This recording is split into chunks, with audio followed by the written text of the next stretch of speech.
This is Love Notes, daily devotions from Holy Trinity Lutheran Church. Grace and peace to you.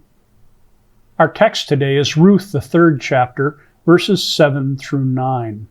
I commend to you the whole book of Ruth. It's not very long, and it's a wonderful story of faith and God's faithfulness, of love between family members, and there's even a little romance if you read it the right way. So read the whole book. Let me give you a summary of the story of Ruth. Ruth is a Moabite woman. She lives in the land of Moab. Moab is the arch enemy of the people of Israel at this time in their history.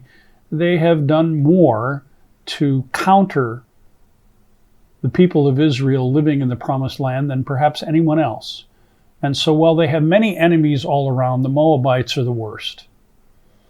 When a famine comes to the land of Israel, a man named Elimelech and his wife Naomi decide to take their sons and go to the land of Moab. You know things are bad when you end up going to your worst enemy to find a little food to eat and a life that's richer.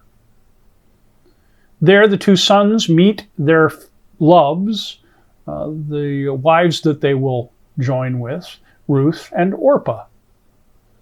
Time passes, and all three of the men die. Elimelech dies, and so do the sons, leaving these three widows now. As they live there in Moab, Naomi realizes that back in Israel, there are family members who can take care of her. There are relatives who, by the law of the Lord, need to take her in and make sure that she's provided for. Because of levirate marriage, which we've encountered in another devotion, and because of a number of other things about Israel, it's a little better place for a widow to try to get by. And so she bids goodbye to Ruth and Orpah, but they both beg to go with her. Orpah finally relents and stays behind, but Ruth says in a line that's used in a lot of marriages, even though it's not about a husband and wife, she says, "Your God will be my God, your people my God, your nation, your home will be my home."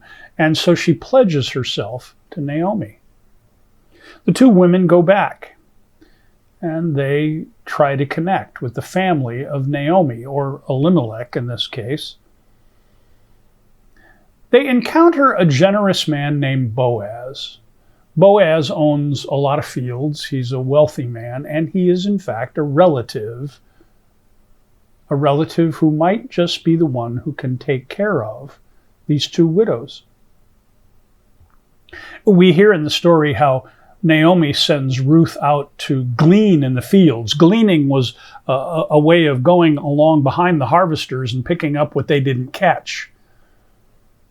As a matter of fact, in Israel, there was a command that said the edges of the field should not be picked. They should be left for the gleaners, for the widows and the orphans, and the resident aliens among them, the people who didn't have anything else. When Boaz sees that Ruth is gleaning in the fields, he orders his servants to get sloppy about the harvest, to leave behind more than they should so that she has plenty. In other words, Boaz begins to take care of Naomi and Ruth, just as Naomi had hoped.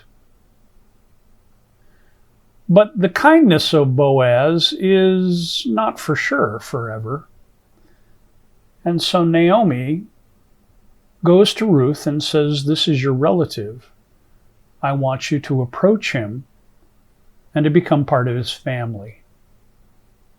So we get the text that we have today. When Boaz had eaten and drunk and was in a contented mood, he went to lie down in the threshing floor at the end of a heap of grain. See, it was the harvest season, and so Boaz had been working very hard, and he found a heap of grain, and he decided to have a little nap there.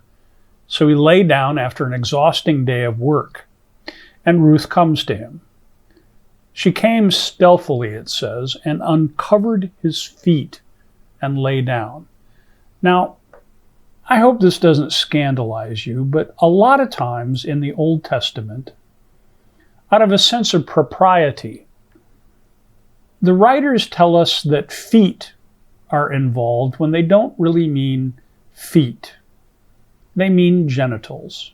Remember those six-winged seraphs in Isaiah's text who fly with two wings and who cover their faces to hide from God with two other wings, and then cover their feet with two wings? Well, it's not their feet they're covering up.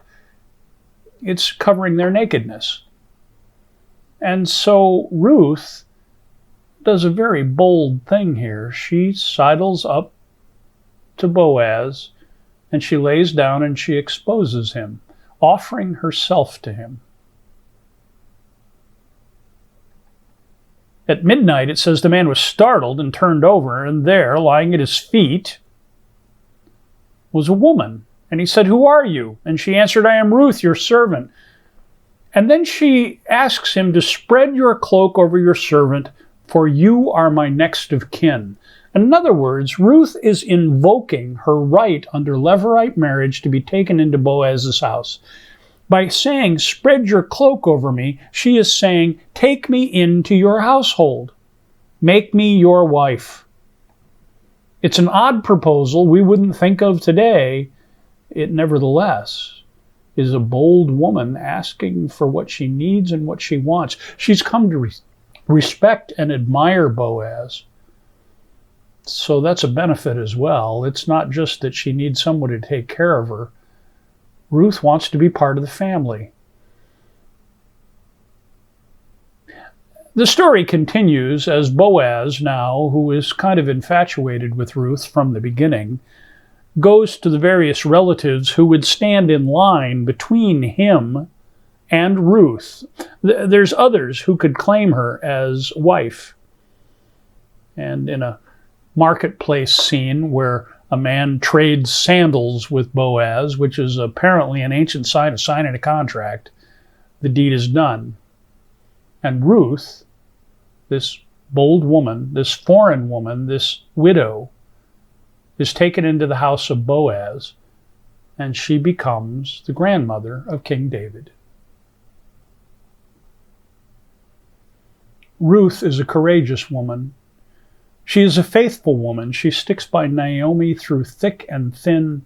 She makes sure that when she offers herself to Boaz, she does so because she needs help, but more so because Naomi is also in need of help, in need of care, in need of a household to live in. And so in her offering of herself, she loves her neighbor Naomi, her mother-in-law Naomi, and the two continue to be family. What do we do for our families? Probably more, sometimes less. But perhaps we can remember Ruth for her faithfulness, for saying that your people are my people, your God is my God, and that wherever you go, I will go with you. That's a promise to make to your loved ones and to God. Amen.